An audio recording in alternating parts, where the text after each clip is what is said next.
સરખો કરી દઈશું પેક, એટલે ફૂલી જશે ધીમે ધીમે. અને આ રીતે આમાં થોડું થોડું કરવાનું, એટલે એવો ગોળ દડા જેવો થશે કે વાત ના પૂછો. આ મસ્તનો ફૂલી ગયો છે. અને હવે ગીર ગાયનું ઘી હોય તો ગીર ગાયનું, નકર ઘેટાનું એટલે ડેરી ફૂલી રહ્યો છે. એમાં 2 ભમરા પડ્યા છે. આને ભમરા કહેવાય, બરાબર. આ ન પડવો જોઈએ. એટલે બાજરીના રોટલા ચાલુ થઈ ગયા છે મહારાજની કૃપાથી. જોરદાર. યસ.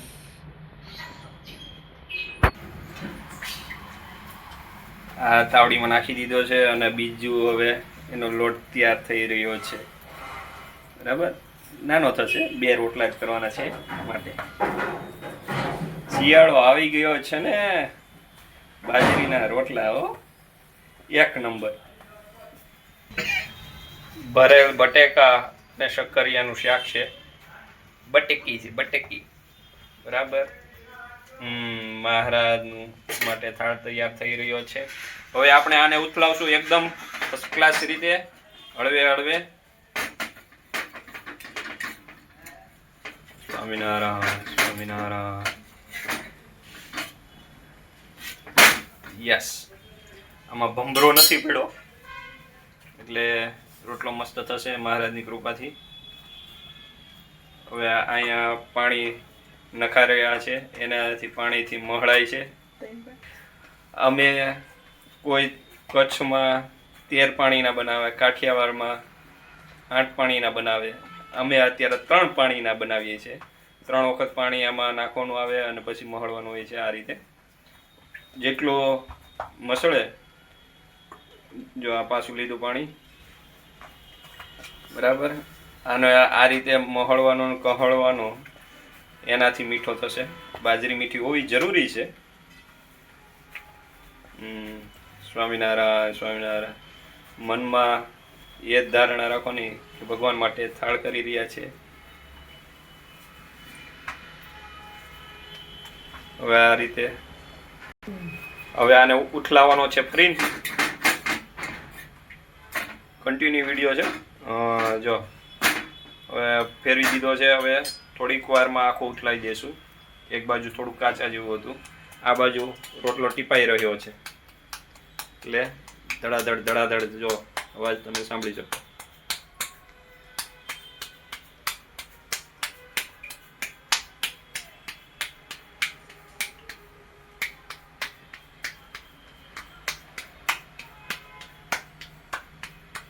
સ્વામિનારાયણ, સ્વામિનારાયણ. હવે આ રોટલાને ફેરવશું.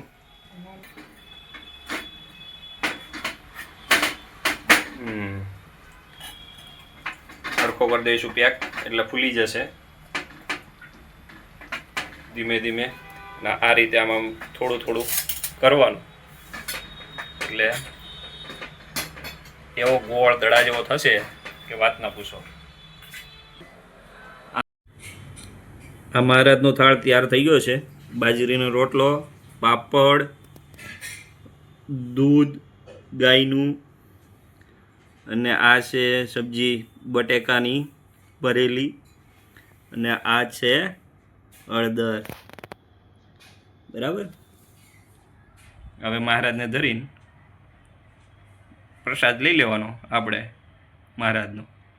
આ મસ્તનો ફૂલી ગયો છે.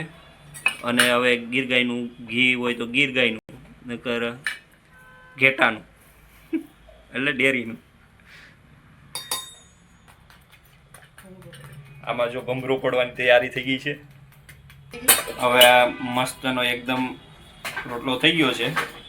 મહારાજને ધરીને પછી આપણે પ્રસાદ લઈ લેવાનો. હવે આ રોટલો બીજો ઉથલી રહ્યો છે, એમાં 2 ભમરા પડ્યા છે. આને ભમરા કહેવાય, બરાબર. આ ન પડવો જોઈએ. એટલે એટલું ખામી છે. એટલે અમે પણ મહારાજની કૃપાથી અમને શિક્ષણ મળે છે, શિક્ષા મળે છે કે ભાઈ તમે એક રોટલો ફૂલાઈ જાય એટલે તમારે ફૂલાઈને જ જવાનું, બરાબર. એટલે તમારે આગળ પ્રેક્ટિસ કરવાની છે. અમારે પણ પ્રેક્ટિસ કરવાની છે. જય સ્વામિનારાયણ, જય ભારત, જય હિન્દ.